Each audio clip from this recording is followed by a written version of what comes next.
Hey all, my name is Paul Borowski, and I am the owner of Quality Business Plan, as well as the author of The Beginner's Guide to Understanding Financial Statements and Financial Ratios, as well as various company reports, financial reports, such as Amazon.com 2021 financial report. And what I'd like to do for this video is to sneak a peek at the Amazon's 2021 cash and short-term investments, do a little bit of a financial analysis. What we'll do is we'll sneak a peek at their trends for their cash positions as well as their short-term investments. From that point in time, we'll then wrap it up with the summary and we'll be off to the races. All right, so with that said, in this video, as promised, we're taking a look at 2021 Amazon, their cash position. So if we take a look at the cash position, 2017, they ended the year at $20.5 billion, and over the next 3 years, the organization will continually increase their cash position, ending 2020 at $42.1 billion. However, the organization would moderately decrease their cash position ending 2021 at $36.2 billion. So that just sounds like a whole lot of money growing, and then shrinking a little bit. However, if we compare these trends to sales, it's going to give us a little bit more of a perspective as to what's going on. So as compared to sales in 2017, their cash position was 11.5% for sales, and then it would go up in 2018 with a cash position of 13.6% as compared to sales or revenues.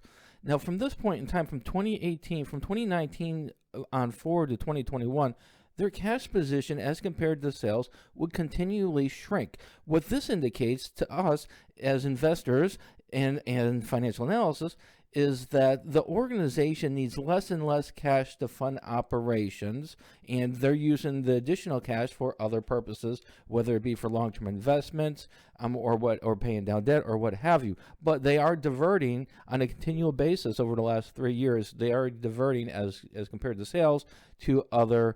They're allocating their cash to other resources, which is a good trend because the less cash that they're holding, and if we're holding cash, it's not working for us. We can have $1 million in our hand, and if it's sitting in our hand, it's doing nothing for us. It's not earning interest. It's not being invested. It's doing nothing. Zilch, zip, nothing. So with the organization divesting it to other aspects of the company as compared to sales, it shows that they're putting this money to work. As for short-term investments, what the organization has done in 2017, they ended the year at $10.4 billion in short-term investments. They had a little bit of a bump in 2018, which brought their short-term investments down to $9.5 billion. However, over the next 3 years, the organization would continually increase their short-term investments ending 2021 at $59.8 billion. So what this is telling us is a good thing is they're holding less cash, and it seems like they're putting more cash into their short-term investments, which means that the company is at least earning some interest on their short-term cash positions, which is a good thing. However, if we take a look at the organization's short-term investments as compared to sales, it ends 2017 at 5.9% of sales. In 2018, it falls a little bit to 4.1% of sales. However, in the next 3 years, their short-term investment position as compared to sales would continually increase. So this tells us that yes, the company is divesting cash, so they're pulling money out of their cash and putting into short-term investments. So they're putting it to work a little bit. However, with 12.4% of their short-term investments, with their investments at 12.7% of sales, that's not optimally using their cash position. They're not optimally using it. A better strategy would be to take these funds that they're divested in short-term investments and push them into long-term investments.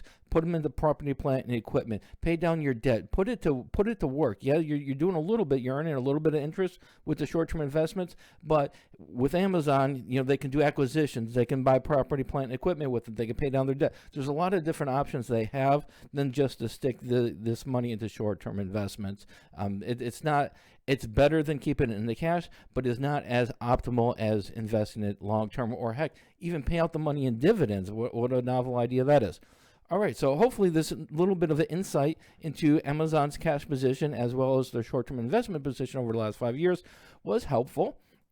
And to sum it up, just to give you all a little bit of background about who I am a professional business writer and financial modeler. I do analyze the company, multinational organizations, financial statements and ratios, the top 15, 20 companies in the U.S. If you want to obtain one of my financial reports, whether it be for Amazon or another top public company, just go to qualitybusinessplan.com/public company financial reports, and I do have several of those for sale. I am also the author of the Beginner's Guide to Understanding Financial Statements and Financial Ratios. You can check out my book on Amazon.com. And then finally, I am an adjunct professor and subject matter expert for both business and finance, so I do know my stuff. All right, that is the end of this little handy-dandy video. And as always, if you liked it on YouTube, give me a thumbs up and have a great day. Thank you.